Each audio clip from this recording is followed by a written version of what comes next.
Right, welcome everyone. I'm Zainasha. I want to begin with a shocking story of alleged forced marriage and marital rape in Sudan.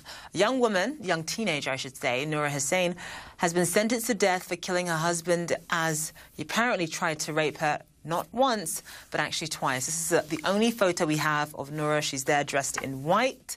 She's alongside the man that she never wanted to marry, the man that she was actually forced into marry. Nora's supporters packed the courtroom when she was sentenced. Her story has outraged thousands of people around the world. They're calling for Sudan's president to issue a pardon and release her. Here's our Nora Bagir with more. The details are harrowing. Nora's lawyer told us that she managed to escape a marriage forced upon her at the age of 15, fleeing to live with her aunt in a separate state, only to be tricked by her parents into coming home and forced to marry the man that she had rejected all those years ago. At 19 years old, forced into a marriage that she wanted nothing to do with, Nora told her lawyer that when she refused to consummate the marriage with her husband, his brother and two cousins held her down while he raped her. The next day, she says he attempted to do it again. This time, she killed him. Now, none of that is being debated by either the prosecution or the defense.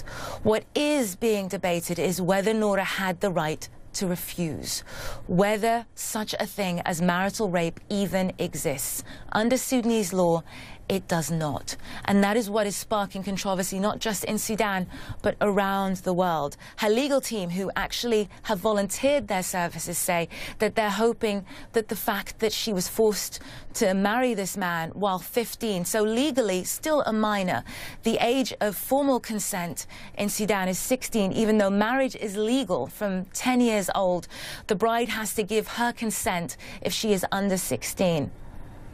The hope is that not only will Nora's case be viewed with mercy by the legal system, but also that this debate that has been forced upon the Sudanese government and upon Sudanese society will cause a reformation, will cause a change in law that will protect other women, women across the country, from intimate violence, from rape within the confines of their own homes. Her legal team tell us that she now has 2 weeks within which to appeal, and they hope that the court will have mercy on Nora. Nora Bagir, CNN, London.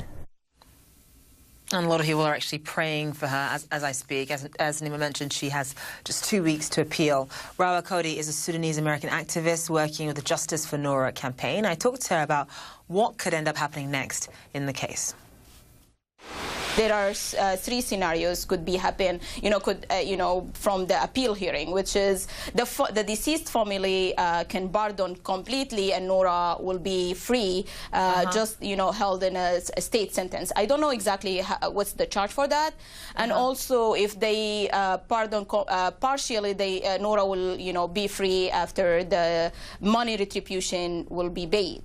As well as we can, reduce the charge from first-degree intentional murder to second-degree unintentional murder. There's also the issue of children from the age of 10 being able to get married. That's another issue that needs to be dealt with as well. Is there hope that now that you guys have managed to shine a light on Nora's campaign, that issue of children getting married, I mean, this girl is just a teenager, will also be dealt with as well?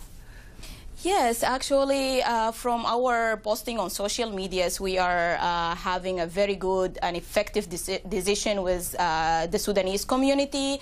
They were all shocked and and denying that by law girls can get married, and at the age of 10 years old. So yes, actually.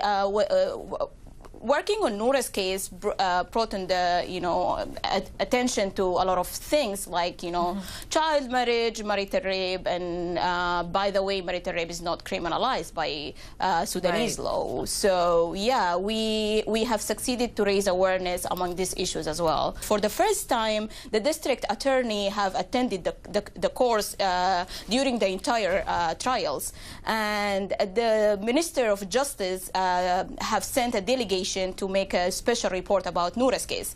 So this is what we, what's the impact of the campaign in Sudan. And internationally, we have succeeded, to grab all the international media and national media attention.